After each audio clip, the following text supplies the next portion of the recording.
So hello everyone, welcome back to another video ng ating FB page na kung saan meron na tayo dito 2,577 followers.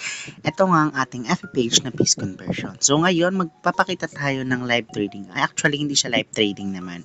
So ito past transaction na kung saan is meron tayong customer na nag-volunteer na ipakita nga yung trade naming dalawa. So ngayon pupunta natin yung ating customer na nag-volunteer na maipakita yung trade mismo ng ating load to GCash. Anyways, dito yung pinatrade pala niya. So, dito network papunta sa ating GCash. So, punta na tayo.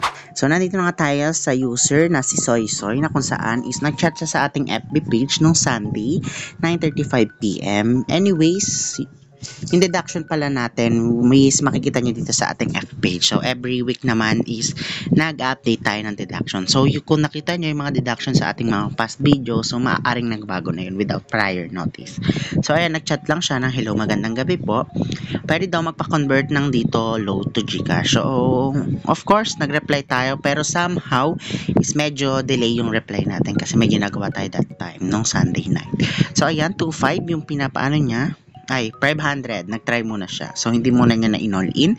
So, naglagay, sabi ko dyan, 350 pesos since 30% yung deduction natin sa ating dito load. So, ayan. Then, yan. Nag-usap lang kami. And then, after nyan, taray. Diba? May dami niyang load. So, yan. Next is, binigay ko lang yung number ko or number ng FB page. And then, after nyan, i-share niya na nga. Nung na-share niya na yung load and na-confirm na receive naman, tinanong ko yung kanyang GCash number. So, ayan, hindi ko na pinakita yung GCash number niya. So, ayan, kinuha ko na yung GCash number and tinanong ko yung initial. So, binigay niya yung buong name, o diba, pasabog. So, ayan, sinend ko na yung 350, nag-send pa siya ng proof, diba? So, yan, 350 ang palit nga ng ating 500. So, meron pa yung kasunod. So, kinabukasan nga ulit, nag-chat siya sa atin, o diba? Inubos niya talaga yung load niya sa atin. So, ayan, meron siyang 1,000 pesos na pinatrade and sabi ko 700 pesos. Yan. So, again, nag-send ulit siya or sabi ko same number yung binigay ko pa rin kahapon. So, hindi ko natatakpan para aware na rin kayo kung saan dapat kayo mag-send na number. Okay? So, ayan, nag-send siya, nag-send na confirmation and then tinanong ko ulit yung GCash. And then, once again, ayan, sinend ko na nga po. So, nag-send na naman siya ng another proof na nagbabayad talaga tayo. So, ayan, 700 yung sinend ko. So, after a while, after an hour ata, is nag-chat ulit siya, 100 naman yung papatrade niya, ulit 70 again, 30% kind deduction for dito load. So, ayan, nag-send siya ulit and then, of course, nagbayad na nga tayo. So, for lastly, 1,300 naman yung pinatrade niya. So, of course, yan, send siya screenshot ng 1,300. So, after yan, syempre, binigay niya ulit yung kanyang GCash and ayan, kung nakita niyo, nagbayad tayo ng 910. So, kung gamitin niyo yung mga calculator niyo ngayon, lagay niyo 1,300 minus 30%. 910 nga yung lalabas.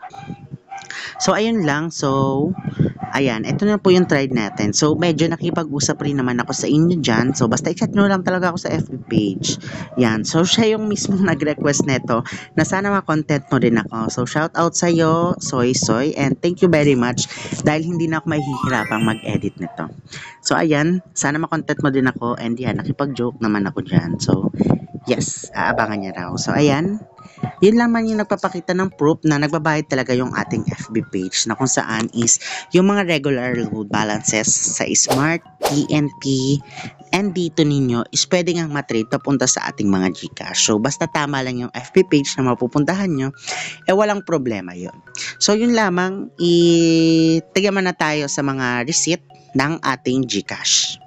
So, narito nga tayo, dito tayo sa pictures. So, hindi ko maalala kung 600 plus or 400 plus pala yung sa last video ko na nakita ko ng proof.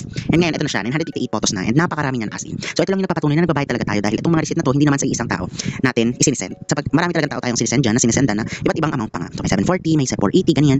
And ito yung nagpapakita na legit and nagbabayad nga talaga yung ating FB page. So, ano pang ginagawa nyo? Pumunta na kayo sa aking FB page, i-follow nyo na and i-message nyo na ako para ma-convert na natin ang inyong mga regular load sa ating mga GCash. So, yun lamang, maraming salamat and have a great day.